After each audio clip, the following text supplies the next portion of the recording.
ஜென்ம ஜென்மோ ஜென்மி ஸ்ரீ சரண் ஸ்ரீ பாக்ய சாய். அனைவருக்கும் சாய் சுப நமஸ்காரங்கள். நிலக்கோட்டையிலிருந்து சாய் உமேஷ். அவதூத கீதை முதலாம் அத்தியாயம் ஸ்லோகம் 51. தண்ணீரை தண்ணீருடன் கலந்தால் அது வேறுபாடுகள் ஏதுமில்லாமல் ஒன்றாக கலந்துவிடும். அதே போலத்தான் எனக்கும் உருவமற்ற நிலைக்கும் உருவத்தோடு இருக்கும் நிலைக்கும் எந்த வித்தியாசமும் கிடையாது.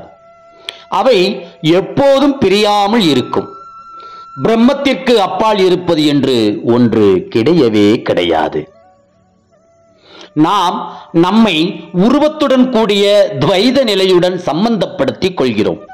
அதாவது உருவங்கள் அனைத்தும் தன் நிறைவானது, உண்மையானது மற்றும் அர்த்தத்துடன் கூடியது என்று அனுமானித்துக் கொள்கிறோம்.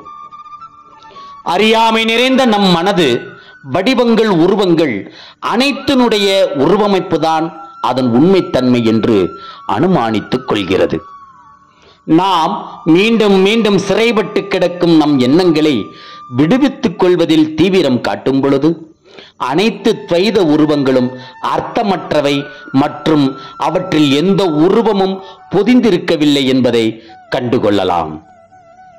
இந்த தெளிவு நமக்கு கிடைத்து நாம் அதை மீண்டும் ஒருநிலைப்படுத்தி கொண்டு விட்டால் துவைதம் என்பது வெறும் கருத்து என்பதை உணர்ந்து கொண்டு அதை மெதுவாக மறக்கத் தொடங்கி விடுவோம்.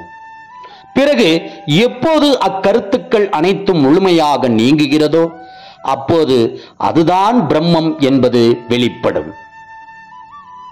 முதலாம் அத்தியாயம் ஸ்லோகம் 52. நீ பந்தத்தினால் கட்டுப்படவில்லை அல்லது விடுதலையானவனும் இல்லை. அப்படி இருக்க நீ எப்படி உருவத்துடன் கூடியவன் அல்லது உருவமற்றவன் என்று எண்ணிக்கொள்ள முடியும்? ஒன்று கட்டுப்பட்டதோ அல்லது விடுதலையானதோ இல்லை என்றால் அதை துவைத சொற்களால் வரையறுத்து விவரிக்க முடியாது. வேதங்களால் கூட அந்த நிலையை இப்படி இருக்கும் என்று சுட்டிக்காட்ட முடியுமே ஒழிய அதை வார்த்தைகளால் வர்ணிக்க முயன்றால் அவ்வார்த்தைகள் அர்த்தமற்றவைகள் ஆகிவிடும்.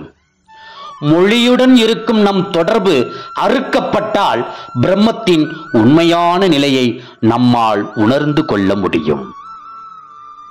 முதலாம் அத்தியாயம் ஸ்லோகம் 53. உன்னுடைய மேன்மையான உருவத்தை தூய்மையான ஆகாசத்தைப் போல நேரடியாக உணர்ந்து கொள்ள முடியும் மற்றும் நித்தியமானது என்பதும் நான் அறிந்ததே. கீழ்நிலையில் இருக்கும் உன் உருவம் காணல் நீர் போன்ற தோற்றத்தை அளிக்கிறது என்பதும் நான் அறிந்ததே. பிரம்மம் ஒவ்வொரு நொடியும் தன் அனைத்து படைப்புகள் மூலம் தன்னை உணர்ந்து கொள்கிறது.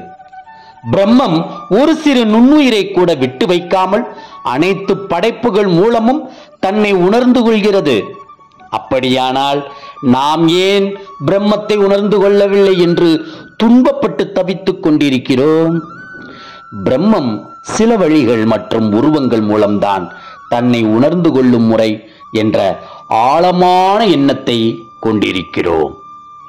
நாம் உருவங்களிடம், படைப்புகளிடம் நம்மை இழந்துவிட்டால் நம் சாராம்சத்தை நாம் மறந்து விடுவோம். நம் தனிப்பட்ட உருவத்தை துறந்து விட்டால் நாம் நம் சாராம்சத்துடன் ஐக்கியமாகி விடுவோம். பின்னர் உருவம் மற்றும் சாராம்சம் என்கிற வேறுபாடு இருக்காது.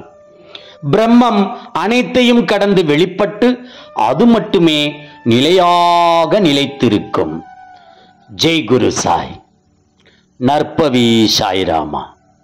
ஜெய் குரு தேவ தத்தா.